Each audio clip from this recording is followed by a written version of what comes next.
Chapter 12 Salvation and Justice. Gaheris had feared pursuit ever since breaking cover, and it didn't take him long to notice the night masks. He broke into a jagged run himself, clutching at his wounded shoulder as the sun rose over the plain. They were faster, but he had a head start. He had no idea what that building was, but it looked fortified, and it was his only chance. "Help! Help me! Bandits, please!"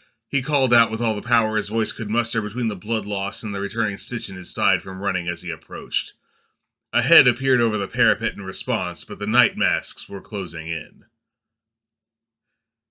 "If he makes it in there," huffed Marcus as they closed the distance, "we'll never hear the end of it." "You would, but you won't," snarled the assassin, increasing his pace. "Gorinder doesn't forgive failure, and I don't plan to fail." He didn't seem to tire, though they had all been moving all night. They closed on Gaheris, Marcus and Jenkins fanning out to the left and the assassin straight at their target. The gate of the building began to swing open as they were almost upon it, and out strode 5 men and a woman, all in chain harness. Jenkins jerked back on the lever of his crossbow and leveled it. "What is the meaning of this?" The man in the lead had a clarion voice, but the masks ignored it. Jenkins sighted down his crossbow and fired. The bolt struck true. Gaheris screamed and sprawled in the dirt in the middle of the gate, the shaft of the bolt barely protruding from between his shoulder blades. "No business of yours," Marcus called back. "Now if you'll excuse us, we'll be going, and if you know what's good for you, you'll trot right back in there."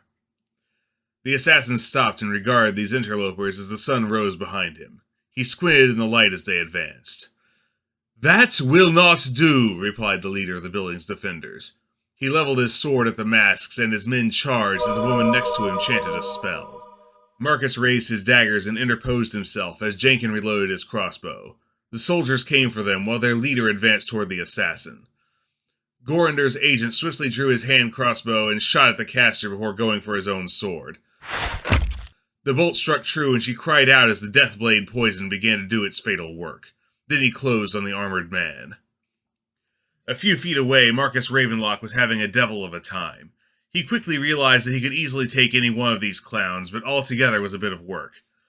Jenkins fired his crossbow at one, deftly timing his release as the man's shield came out to sweep away a blow from Marcus. He fell screaming, sword falling from his hand as he grabbed at the bolt in his chest. The assassin slashed at his attacker as he gave ground, looking for an opening. The armored man wasn't giving him breathing room, though, pressing forward and probing with his sword. He feinted for the face. As he thought, the shield came up and he disengaged around to stab low while the man was blinded, only to crunch against the breastplate. He quickly realized his mistake. "Tear!" The man's sword glowed white in the rising sun as he brought it down, biting into the assassin's shoulder. The male slowed it, but not enough. The assassin snarled and vanished from sight. Only a moment later, he reappeared on his opponent's sword side, jamming his weapon into the armpit joint, prompting a pained cry. Grinning, he started to twist the weapon when a hammer blow hit him from behind. The damned cleric had come up with her master, gritting her teeth as she clutched at her side. She had healed herself of the arrow wound, that much was obvious, but the poison was still working. He stepped and turned, yanking his blade from his opponent. Blood gushed from the wound. He began to advance on the woman, beating her back as she tried to defend herself. The initiators for a spell began to leave her lips, but he bowled into her, interrupting the incantation. He almost didn't hear the footsteps behind him, but the clank of armor gave it away. He turned just in time to see the glowing sword come down again. He tried to parry, but the man powered right through, forcing his weapon out of the way and bringing his own down. He attempted a counterstroke, only to be answered with a shield bash and the sword rotating back around and into his guts. He had just awareness enough to see that the wound he'd inflicted wasn't bleeding anymore before the warhammer came down on his skull. "Jenkins!" Marcus called out in alarm as he gave another step. "I see it," replied the sniper as he took another shot. His crossbow bolt buried in his target's shield, but it bought them a moment. "We got the kid, let's go!" Without waiting for Marcus's reply, he drank his last potion and disappeared. Marcus took the sword that the guard in front of him had swung between his daggers and ripped it from the poor man's hand with a twist before stepping back, deftly passing his daggers to one hand, pulling out his own invisibility draught and drinking it down. The rustle of grass showed their passage, but only just, and not for long. Gaheris came to with the sound of strange voices in his ears. He's lucky. That should have been fatal. If he hadn't fallen in resounding Justice's aura, it would have been. Timora's own luck, yes. I'm interested to know what had him hunted to our door, though. That he's a victim doesn't make him innocent. His eyes flared open to see two faces looking down on him. Where am I? Oh good, he's awake, said the woman with a wan smile. She was pale, but she seemed genuinely happy to see him recovering. You're in the Chapel of Resounding Justice, said the man sternly. Gaheris noticed just then that his eyes were silver and the blonde of his hair almost too metallic. I am Captain Whitestone, and I'd like to know who you are and what brought you and your pursuers to our door. Stead Corwin, sir, he answered. That lot was part of a group of bandits that attacked the caravan I was traveling with last night. I got separated and... If you think for a second I'm going to believe that, he cut the boy off with a scowl, you need to think again. Bandits don't chase runners unless they've got valuables, and you didn't. They particularly don't chase runners all night and across the Ashaba, which they had to because that's the direction you came from. They especially don't chase runners straight to the doors of a Tyran temple, and all the bandits in Symbia and the Dales know we're here. Care to try again? A chapel of Tyr. Gaheris knew what that meant. He swallowed. I killed two of them in the attack. Maybe they... I'll take that as a no. Keep an eye on him, Chaplain. I'm going to go see to the walls and get a message to the temple in Selgaunt. They'll send someone out to get him in short order, I'm sure. Yes, Captain, she replied.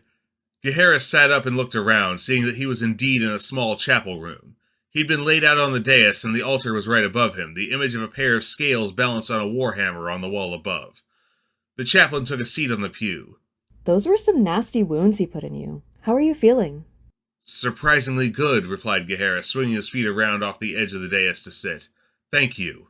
I did all I could, but you should thank Resounding Justice, she replied modestly. Who? The angel for whom this chapel is named. Come on, I'll show you, she replied, standing as she did. Gaheris stood also to notice instantly that he was missing his knives. A faint smile escaped her lips as she noticed him feeling himself around. You understand why, of course, she said as she opened the door. Can't be too careful. They stepped out into the courtyard. Gaheris noted the angle of the sun. He'd been out for several hours. He stopped thinking about that as soon as he went through the chapel door, though.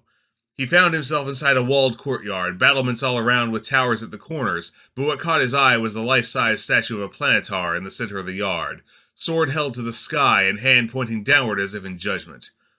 It was almost too perfectly sculpted, of white marble shot through with gold. Breathtaking, isn't she? The chaplain looked up at the statue. She isn't really a statue, you know. Resounding Justice sacrificed herself on this spot to destroy a great evil, and the power she channeled took her very soul and turned her into this. I think she's still alive in there, though. Her power still permeates the place. She smiled. That's why you're still alive. One does not bleed in her presence. You fell just outside the gate, inside of her aura. If she is still in there, it seems an awful fate, observed Gaheris. Maybe so, but she willingly made the sacrifice knowing what would happen. She had to believe it was the only way to stop the fiends. She grimaced. Some of the church's scholars think that restoring her, if it could even be done, would reverse the magic she sacrificed herself to use and bring Ten Flames back to life. I don't know what to believe, but it's beyond my skill to try anyway. Well, I'm glad I wasn't beyond your skill. Thank you. I just realized you never introduced yourself, he said with a disarming smile. I'm not sure you really did either, she said with a smirk of her own. Miri Buckman, I'm sorry, I'm not feeling the best right now after whatever your friend back there had on his bolts. Lost my manners. What happened anyway? I don't remember anything after being shot until I woke up in your chapel, he answered, changing the subject. We got one, but two got away. You're very lucky. They left no time for us to tend to you until it was over, and it looked like they planned to knife you to be sure before we intervened. She paused. That's why the captain's so suspicious. They weren't looking to rob you. They wanted you dead and either didn't know the risks or were willing to run them. That's not a random bandit attack. Gaheris said nothing. It'll go easier on you if you tell him why. You're not in trouble now, but if you make it to Stikyar, ferret out what's really going on, you will be. Gaheris shrugged, wincing as he did. I've told you already. Did I miss a spot? Let me see that shoulder. Did I miss a spot? Let me see that shoulder. She said, changing the subject herself as she reached over and searched the hole the first bolt had made in his tunic. Yeah, that's gonna leave a nasty scar, but Tyr can take away the hurt. She softly chanted the initiators to a spell, and Gaheris felt the pain ease as his torn muscles knitted back together. Again, thank you, he said to her. You're welcome. Don't think I've forgotten our conversation, though. You have some time to think about it, but Captain Whitestone was serious. She looked up. Speaking of which... The commander of the chapel's garrison strode back in through the gate, his hair glinting metallic gold in the afternoon sun. I've sent a message to Selgaunt with a passing wagon, he said, unsmiling. Thought about telling us the truth yet? We've been talking, Captain. Give him some space to think about it. Very well, Chaplain, but he won't have long to think. I expect the temple to send for him tomorrow.